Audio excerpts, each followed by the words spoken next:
I will probably not vote. But if you are inclined to vote, I say vote for Trump. For one thing, I've got a $1,000 bet going on with my brother Scotty that I really want to win.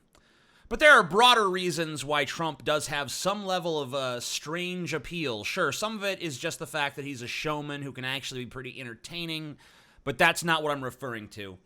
For one thing, Trump is pushing the Republican Party left on some issues. For instance, Trump actually believes, or at least says he believes, in protectionism.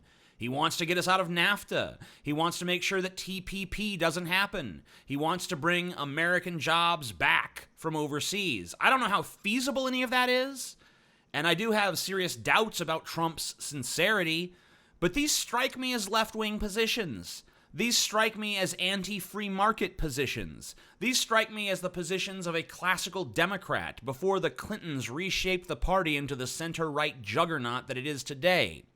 So, at least in terms of rhetoric, Trump is bringing the Republican Party further to the left on some issues. And I know what some of my most ardent liberals in my audience are going to say. They're going to talk about Trump as unfit because of things like him saying on Fox and Friends that we need to target the families of terrorists, that we can't just go after ISIS, we got to go after the wives and children of ISIS fighters. Well, yeah, I agree that it's a monstrous thing that Trump said there, but guess what? Trump said it, but Obama's already doing it. 90% of drone strikes don't kill their intended targets, which to me shows that the U.S. already has a tacit position of, fuck Middle East civilians, let them die. Trump isn't the bad guy because he says things that we already do. And people call Trump racist? Well, everything Trump says about race is already believed by scores of Americans. They know what he thinks and what he stands for, and they stand by him. I view Trump as being essentially the same as every other politician. The major difference being that what they cloak in euphemisms, he just blurts out like a tactless dolt.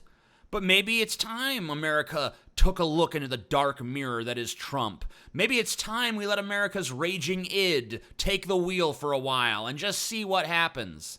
At the very least, it'll be a shakeup, and I'm honestly just sort of curious what Trump will do if we actually give him the highest office in all the land. It makes me feel like America's just a big roller coaster. Right now, we're slowly just making our way up a big hill to the first big drop. But who knows, maybe no matter who we elect, there's no tracks on the other side of the hill, and we'll just find ourselves in free fall. But if that is the case, I can sort of dig it.